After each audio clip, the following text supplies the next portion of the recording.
پاکستان تحریک انصاف نظریاتی کے چیئرمین اختر اقبال ڈار تحریک انصاف کے بانی اراکین میں سے تھے، لیکن پھر عمران خان سے ایسا اختلاف ہوا کہ انہوں نے اپنی پارٹی بنا لی۔ اللہ تعالیٰ کی رحمت ہوئی کہ میری ان سے جان چھوٹ گئی۔ میں کہتا ہوں کہ ہم ریئل تحریک انصاف ہیں، ہم نظریاتی بانی لوگ ہیں۔ عمران خان صاحب اگر آپ کو آفر کریں کہ دوبارہ سے آپ آ جائیں پارٹی میں، کیا آپ ہاں کریں گے نہ کریں گے؟ اردو پوائنٹ کی ویڈیوز دیکھنے کے لیے ہمارا چینل سبسکرائب کیجیے اور بیل کے آئیکن پر کلک کیجیے تاکہ آپ ہماری تمام آنے والی ویڈیوز سے باخبر رہ سکیں۔ السلام علیکم ناظرین، آپ دیکھ رہے ہیں اردو پوائنٹ اور میں ہوں فروخ وڑائچ۔ میرے ساتھ موجود ہیں پاکستان تحریک انصاف نظریاتی کے چیئرمین اور بانی اختر اقبال ڈار صاحب۔ 2007 میں عمران خان صاحب کے ساتھ گئے تھے اور 5 سال کے اندر ہی راستے جدا ہو گئے، اپنی پارٹی بنا لی اور اب ان کی پارٹی کا انتخابی نشان بلے باز ہے۔ یہ پارٹی کیسے کام کرتی ہے، عمران خان صاحب کے ساتھ جدائی کیسے ہوئی، یہ ساری ان کی اختر اقبال ڈار صاحب کی کہانی ان کی زبانی جانتے ہیں۔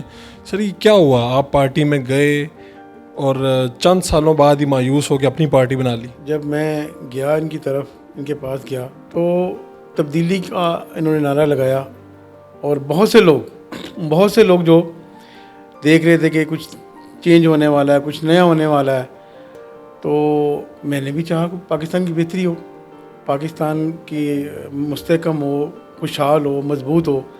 تو اسی تھاٹ کے تحت میں نے ان کو جوائن کیا کہ جو ہاں میرے بڑے جو سینئر جو سابقین میرے دوست تھے مختلف پارٹیز کے، انہوں نے کہا کہ ڈار صاحب آپ نے یہ کیا کیا؟ میں نے کہا جی میں نے یہ کیا کہ جب مورخ لکھیں گے نا سچائی کا، سچوں کے نام، تو میرا بھی ذکر اس میں آئے گا۔ میں نے جوائن کر لیا ان کو۔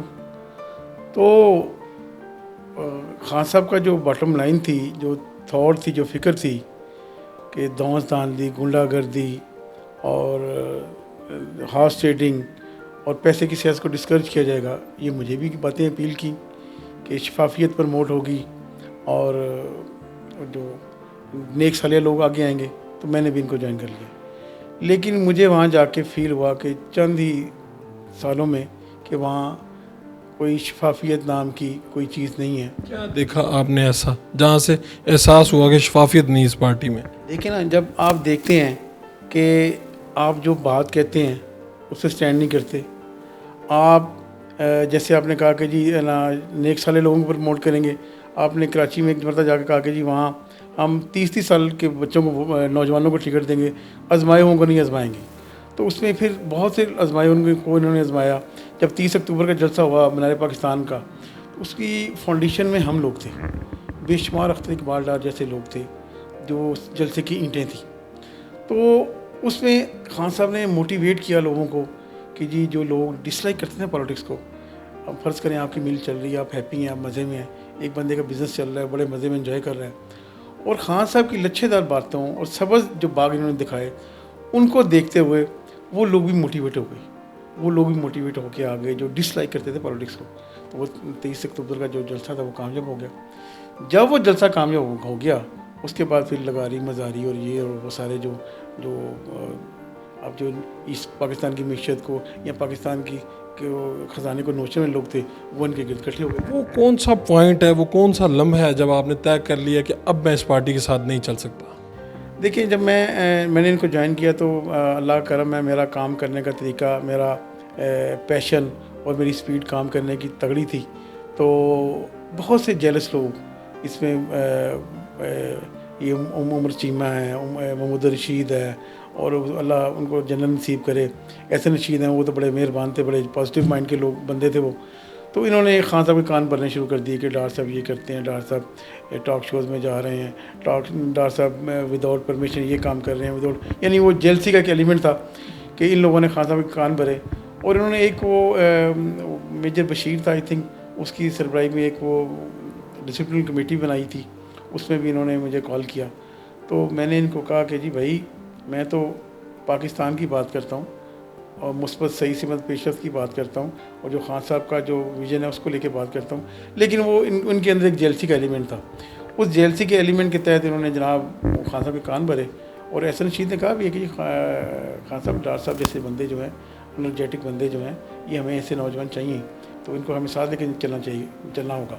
لیکن وہ بات نہ بن سکی. میں سمجھتا ہوں اللہ تعالیٰ کا بڑا کرم ہوا, اللہ تعالیٰ کی رحمت ہوئی کہ میری ان سے جان چھوٹ گئی.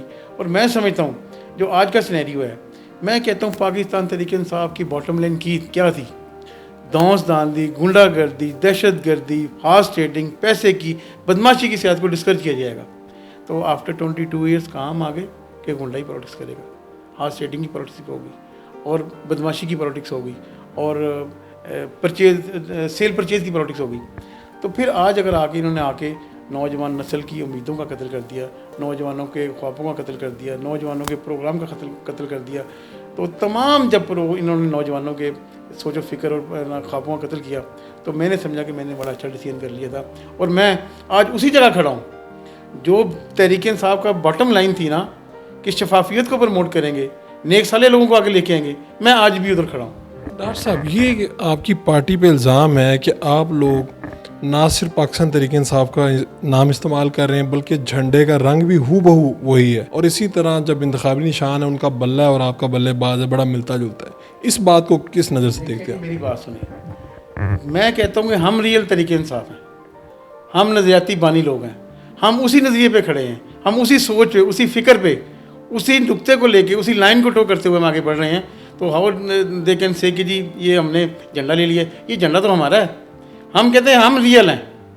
اس کو تو میں نے رجسٹر کروایا 2016 میں 17 فیب کو میں نے رجسٹر کروایا, اور 2016 29 فیب کو ہمیں یہ بلے باز الاٹ ہوا. تو آج کچھ جو نا یلو جرنلزم والے ہیں, لفافہ سیاست کرنے والے ہیں, جو عمران خان کے قصیدہ کو ہیں, ان کو پتہ ہی نہیں ہے, ان کو علم ہی نہیں ہے, وہ اپڈیٹ ہی نہیں ہے.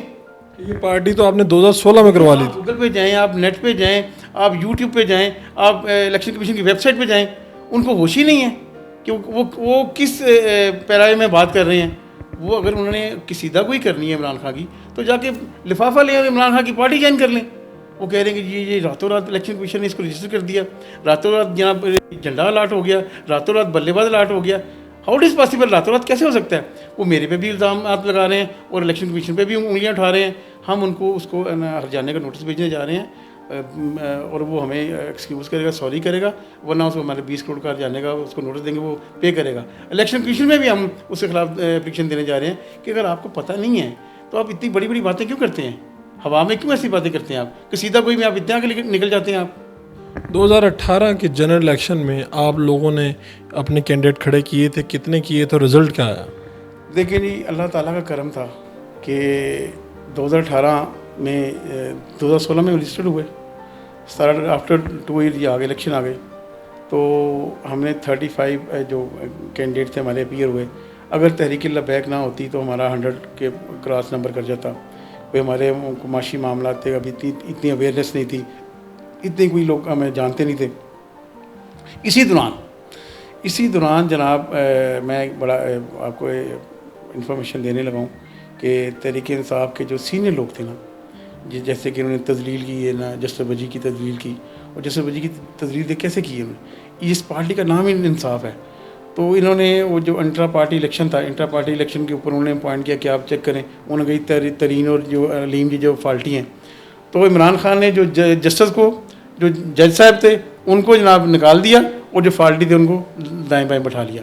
تو وہ جو جسٹس وجی تھے نا, اور جو حامد خان صاحب ہیں, حامد خان صاحب نے 2018 میں ہمیں ایک میسیج بھیجا مجھے کہ جی ڈاکٹر صاحب آپ ہمارے فاؤنڈر قائد بن جائیں, اور جسٹس وجی صاحب کو بنا دیں یہ چیئرمین, اور ولید اقبال کو صدر بنا دیں, تو میں بھی آ جاؤں گا تھوڑے دن بعد. یعنی کہ 2018 میں پاکستان تحریک انصاف 23 جون کی بات, 2018 23 جون کی یہ میں بات کر رہا ہوں.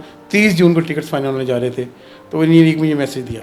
میں نے اپنے دوستوں سے مشورہ کیا کہ جی وہ یہ حامد خان اور جسٹس وجی وغیرہ یہ کہتے ہیں, تو انہوں نے کہا کہ جی آپ ڈاکٹر صاحب سوچ لیں یہ اپنی بات پہ اسٹینڈ کریں گے کہ نہیں. میں نے انہیں کہا, میں نے کہا جی آپ مجھے تو کہتے ہیں کہ جی ابھی 30 کو تو ٹکٹس فائنل ہو رہے ہیں, ایک دم سے یہ کیسے شفلنگ ہوگی, کیسے یہ ہم اپلیکیشن دیں گے, سمبل بھی ڈسٹرب ہو سکتا ہے. تو انہوں نے بات کرنے کی یہ کہ مقصد ہے کہ میں نے انہیں کہا کہ جی آپ پہلے آپ اس کو شٹ اپ کال دیں, آپ اس گھر سے نکلیں نا, اگر آپ میرے گھر میں آنا چاہتے ہیں آپ اس گھر سے نکلیں. تو یہ اس گھر سے نکلنے کی بجائے انہوں نے کہا کہ جی اس کو ڈیلے کیا, انہوں نے ٹیکس ڈرنک ٹیکس یوز کیے. بلکہ 26 جون کو، پھر 26 جون کو انہوں نے ایک اسلام آباد میں ایک ورکرز کنونشن کال کیا تھا انہوں نے، حامد خان نے، اور اس کے اوپر رات کو عمران خان نے بلایا، انہوں نے کہا what happening Hamid, what are you doing? تو جناب خان صاحب آرام سے بیٹھ گئے. اللہ کا کرم ہوا، جسٹس وجی صاحب نے ایک بنائی ہے الائنس، میں نے کہا جی میں آپ کے الائنس کا حصہ نہیں ہوں. اللہ تعالیٰ نے رحمت کی، ان کے الائنس کے اوپر کوئی بندے نہیں کھڑے ہوئے، اور ہماری پارٹی کے 35 MLA اپیئر ہو گئے، ہماری ایک اویئرنیس بن گئی. اور آج بھی اس کے بعد حامد خان صاحب متواتر میرے میں رابطے میں رہے کہ، اور کیوں رابطے میں رہے؟ انہوں نے کہا کہ جی عمران خان اپنی باتوں پہ قائم نہیں ہے. لاہور کے ضمنی الیکشن میں PP 167 میں آپ نے ایک نوجوان کو ٹکٹ دی، سوشل میڈیا پہ وائرل بھی ہوئے، وہ پاکستان تحریک انصاف کا حصہ بن گئے. دیکھیں جی میری بات سنیں، یہی میں بات کرنے جا رہا ہوں. بے شمار لوگ 2018 میں بھی میرے سے ٹکٹ لے کے گئے، ان کو جب وہاں سے درد ہوتا ہے نا عمران خان کی طرف سے، یہ آ کے میری گود میں سر رکھ کے روتے ہیں، میرے سے باتیں کرتے ہیں کہ جی ہم آپ کو کینڈیڈیٹ دیں گے، آپ کیپ اٹ اپ. آپ کیپ اٹ اپ کہنے والے حامد خان جناب جا کے وہ سینڈوچ کا اور چائے کا کپ لے رہے ہیں عمران خان کے پاس، مجھے کہتے ہیں کیپ اٹ اپ، اٹھا کے رکھو. واٹ از دس یاری کیا ہے؟ اگر آپ اصولوں کے اوپر عمران خان سے نالا ہوں تو پھر آپ کیا کرنے کے ملنے کیوں گئے ہو؟ جو پاکستان تحریک انصاف سے ناراض ہوتے ہیں، یہ آپ کا ٹکٹ لیتے ہیں اور پھر پاکستان تحریک انصاف میں اپنے آپ کو کیش کرواتے ہیں. ہاں یس ایسے ہی کرتے ہیں.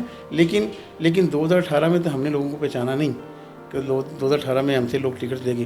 اب ہم نے ایک کرائٹیریا بنایا، ایک فارمولہ بنایا ہم نے کہ جی پہلے جو ٹکٹ ہمیں اپلیکیشن دے گا، اپلائی کرے گا، وہ FBR سے کلیئر ہو، وہ اپنے تھانے سے NOC لے، کسی بیڈ کریپٹس میں ملوث نہیں ہے، اس کے ٹیکس کلیئر ہیں. یہ سب چیزیں دے کے ہم پھر لوگوں کو ٹکٹ دے رہے ہیں. 2023 میں آپ کیا پورے پاکستان میں امیدوار کھڑے کریں گے؟ ڈیفینیٹلی جی ڈیفینیٹلی. ابھی جو آپ کا جو کوئٹہ میں لوکل پارٹیز ہو رہی ہیں الیکشن، آپ اس میں دیکھ لیجیے گا ہمارے کتنے کینڈیڈیٹ اپیئر ہوتے ہیں، اس میں دیکھیے گا. آپ اختر اقبال رضا، آپ خود جو ہے سیاست تو کرتے ہیں، اس کے ساتھ آپ کا کاروبار کیا ہے، ذریعہ آمدن کیا ہے؟ ہمارا جی نا کھیتی باڑی کا بھی معاملہ ہے، ہمارے اسکولز بھی ہیں، ایجوکیشن کا سلسلہ ہے. تو میں رزق حلال کماتا ہوں، اور رزق حلال کما کر ہی اپنے معاملات زندگی چلاتا ہوں. ورنہ اگر میرے پاس زیادہ پیسہ ہو یا کوئی فارن فنڈنگ ہو تو میری اسٹیج کچھ اور ہو. عمران خان صاحب اگر آپ کو آفر کریں کہ دوبارہ سے آپ آ جائیں پارٹی میں اور انضمام کر لیں اس پارٹی کا، تو کیا آپ ہاں کریں گے، نہ کریں گے؟ یہ پاسبل ہی نہیں ہے، یہ اصولوں کی بات ہے، یہ پاسبل ہی نہیں ہے کہ ایک جھوٹ بولنے والا بندہ، ایک منافق آدمی، منافق کی 3 نشانی ہیں، جب بھی بولے گا جھوٹ بولے گا، جب بھی کرے گا وعدہ خلافی کرے گا، اور جب بھی کرے گا امانت میں خیانت کرے گا، اور تینوں چیزیں خان صاحب میں پائی جاتی ہیں. آپ تو معاشرے میں آپ کی پہچان بھی ہے، اگر آپ چاہتے تو کسی اور پارٹی میں چلے جاتے، ٹکٹ بھی مل جاتا، الیکشن بھی لڑ لیتے، اپنی پارٹی کیوں بنا لی؟ میں سمجھتا ہوں فرق تمام یہ جو ہیں، یہ نون لیگ والے، زرداری کی تو بات ہی نہ کرنی چاہیے. ابھی جو زرداری کے پیچھے وہ مشاورتی اجلاس ہوا اس کا سالانہ بجٹ کا، یہ دیکھیں اس مشاورتی اجلاس ایک ایسے بندے کی سربراہی میں ہو رہا ہے. یہی وہ تو ایسی ہے نا کہ ایک دودھ کی رکھوالی کی بلا بیٹھا ہوا ہے اور اس کے ارد گرد ساری بلیاں بیٹھی ہوئی ہیں، وہ ڈسیزن کر رہی ہیں پاکستان کے واقعی بجٹ کا. آپ سب پارٹیوں کے خلاف ہیں؟ بالکل. دیکھیں میری بات سنیں. آپ یہ کہتے ہیں جی انقلاب لے کے آئے گا، یہ کہ پہلے آپ دیکھیں کوئی عمران خان نے وعدہ پورا کیا؟ کوئی یونیورسٹی نے گھر دیے، کوئی نوکریاں دیں، کوئی گرین پاسپورٹ کی عزت ہوئی، کوئی پاکستان آگے گیا، کوئی کرپشن کم ہوئی، کوئی آپ کی جو پروٹوکول کم ہوا، کوئی آپ کی گورنمنٹ ہاؤسز گرا کے یونیورسٹیز بنی، کوئی آپ کی سیاسی میں بہتری آئی، کوئی پولیس ریفارمز ہوئیں، کوئی پولیس غیر سیاسی ہوئی، کوئی پازیٹیو بات ہوئی ہے؟ اگر کوئی پازیٹیو بات ہوئی ہے تو سامنے لائے نا. اب یہ کہتے ہیں انقلاب لے کے آؤں گا. پارٹی چلانے کے لیے تو بہت بڑے بڑے فنڈز درکار ہوتے ہیں، وہ کہاں سے آتے ہیں؟ دیکھیں جی فرق جی میری بات سنیں کہ جس گھر کے بچے رات کو، بہن بھائی بیٹا رات کو میٹنگ کرتے ہیں، خواہ وہ پالیٹکس کر رہے ہیں، خواہ وہ بزنس کر رہے ہیں، وہ فلورش ہو رہے ہیں، وہ ترقی کر رہے ہیں، وہ رات کو میٹنگ کرتے ہیں، گرے ایریاز کون سے ہیں، ریڈ زون کون سے ہیں، اپرچونیٹیز کون سی ہیں. اسی طرح میں کہتا ہوں کہ ہم پاکستان کے بیٹے ہیں، ہم پاکستان کے پتر ہیں، ہمیں سوچنا چاہیے، ہمیں دیکھنا چاہیے، ہمیں میٹنگ کرنی چاہیے، ہمیں سر جوڑ کے بیٹھنا چاہیے کہ ہماری اپرچونیٹیز کون سی ہیں، ہمارے ریڈ زونز کون سے ہیں، ہمارے گرے زون ایریاز کون سے ہیں، ہمیں کیا کرنا ہے. اور جن لوگوں نے 75 ایئرز ہو گئے ہیں، ہم کہاں کھڑے ہیں، ہماری معیشت کہاں کھڑی ہوئی ہے. پارٹی کے لیے فنڈز کہاں سے آتے ہیں؟ فنڈ دیکھیں جی، فنڈ ہمارے دوست بھی ارینج کرتے ہیں کچھ. ابھی انویسٹر تو ہمارے پاس آئے ہی کوئی نہیں، ابھی آ رہے ہیں، میں آئیں گے تو ابھی جو نیک و صالح لوگ آئیں گے، شریف لوگ آئیں گے، اور وہ پیسہ بھی لگائیں گے، اس کا ریٹرن ان کو وہ نہیں مانگیں گے، اور ہم اس کو اپنے وسائل کے ساتھ ہی لے کے چل رہے ہیں. چلیں جو آپ کے معیار پہ پورا نہ اترے آپ پارٹی میں شامل نہیں کرتے؟ قتل نہیں کریں, قتل نہیں, یہ سوال ہی پیدا نہیں ہوتا. چاہے وہ جتنا ہی امیر ہو. کوئی جی امیر ہونا تو کوئی کرائٹیریا نہیں ہے نا. ہم چاہتے ہیں نوجوان نسل اور ہماری مائیں بہنیں, ہم پاکستان کے محب وطن یہ سوچیں, سچ بولیں, اور پھر پاکستان مستحکم اور مضبوط ہو سکتا ہے, مستحکم ہو سکتا ہے. بہت بہت شکریہ آپ کا ڈاکٹر صاحب.